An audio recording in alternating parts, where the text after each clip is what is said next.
అయ్యో ఇదిగో అల్లుడు, నీ స్వప్న సుందరిని కనపడటం, మీ ఇద్దరు ప్రేమించుకోవడం, పెళ్లికి ఫిక్స్ అయిపోవడం బానే ఉంది. మరి అమ్మాయి సంగతి ఏంటి? ఉత్తరాల మీద ఉత్తరాలు రాస్తుంది. ఎందుకు రాయదు? అసలు ఇదంతా నీ వల్ల జరిగింది. నా వల్ల జరిగిందా? రామచంద్ర, అందుకే నేను ఒక నిర్ణయానికి వచ్చాను. ఏమిటది? ఇష్టం లేని పెళ్లి చేసుకుని జీవితాంతం బాధపడుతూ బతకడం కంటే ఆ అమ్మాయిని పెళ్లి చేసుకుని నాన్నతో చెప్పేస్తాను. అంత అర్జెంటుగా మీ ఊరు బయలుదేరి వెళ్ళాలా? అవును స్వప్న, మా నాన్నగారు నాకు పెళ్లి చేయాలనుకుంటున్నారు. మన విషయం ఎంత తొందరగా ఆయనకి చెప్పేస్తే అంత మంచిది అనిపిస్తుంది. పొద్దున్నే 7 గంటలకు బస్సు ఉంది, నేను బయలుదేరుతాను.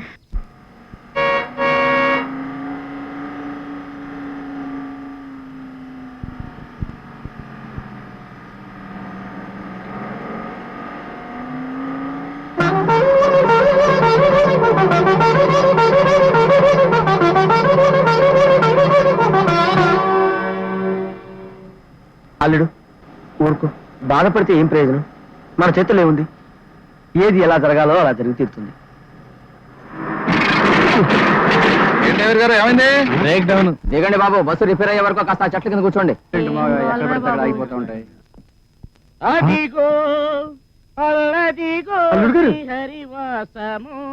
ఓహో, వచ్చి వచ్చి బస్సు ఈ ఊళ్ళో ఆగిందేంటి మావయ్య? ఆ పప్పు సోదరులకు దొరికామంటే మనల్ని పప్పు పప్పు చేస్తారు. ఏ పుట్ట చాటో చెట్టు చాటో దాక్కున్నాం పద. అల్లుడు గారు బస్సు దిగారండి. అల్లుడు గారు వచ్చేసారా? తమ్ముడు ఇంటికి తీసుకెళ్ళి మరి అది చేద్దాం పాదా. ఈ బస్సు ఏమండి? ఈ బస్సు ఏమండి? అల్లుడు గారు, అల్లుడు గారు, అల్లుడు గారు, అల్లుడు గారు, అల్లుడు గారు, అల్లుడు గారు, అల్లుడు గారు, అప్పనా ఆడు విధంగా వచ్చారని కరగన్నామంటా. కళ్ళరా చూశానండి. చూచ మరి రా.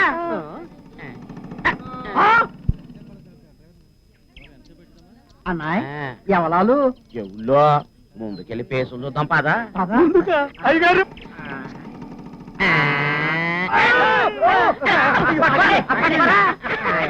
ఇదేంటి అల్లుడు గారా అట్ట సిగ్గుపడి దాక్కున్నారు? కాకుండా కదండి ఇదే.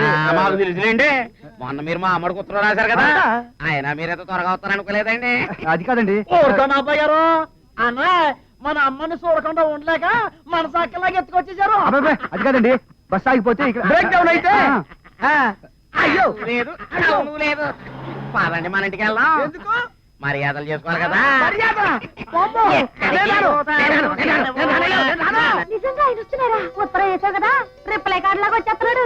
నిన్ను వదిలి ఉండలేడే పిల్ల. బస్సు ఆగిపోయి ఉండదు, అతనే ఆపేసి ఉంటాడు. అంతేనంటావా బామ్మ? అంతేనే వెర్రి మొహమా. చూడు, నేను చాటు నుంచి అతని ఫోటోలు తీస్తాను. పెళ్ళయ్యే వరకు ఆ ఫోటోలు పక్కలోనే పెట్టుకుని పడుకోవచ్చు. బాబమ్మా సిగ్గుపడతారు ఏంటంటే రండి. అది కాదండి, మేము ఇక్కడే ఉంటే బస్సు రిపేర్ అయ్యి వెళ్ళిపోతున్నాము. మేము దగ్గరే ఉండి. మంచోరే, మీరు బస్సు దగ్గర ఉంటేనే మరమ్మతులు ఇదే ఏంటంటే. అయినా మీ మనసులో మాట మాకు తెలిసిపోయేదండి. కూకోండి, రండి రండి చెప్తాను. కూకోండి. మళ్ళీ మా ఆచారం ప్రకారం కలకాలం గుర్తుండేలా మంచి మర్యాద చేయాలి కదా. ఏమండి, ఈసారి అమర్యాద అనుకున్నా సరే ఆకు మీద తేనె నాకడం గానీ గ్లాస్ లో మజ్జిగ తాగడం గానీ సస్త చేయను. సరే కానీ కనీసం కుర్చీలోనే కూకుంటారా? అది లేదా? కుర్చీలో కూర్చోడానికి ఏముందండి, దర్జాగా కూర్చుంటాను. మారాలి.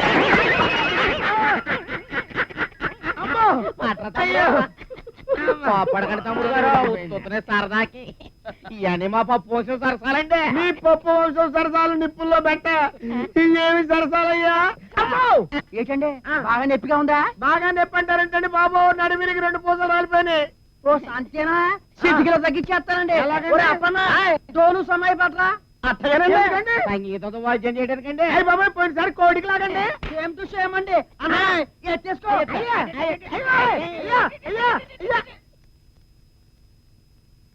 నన్ను ఒక్కడిని వదిలేసి అంతా వెళ్ళిపోయారు. నువ్వే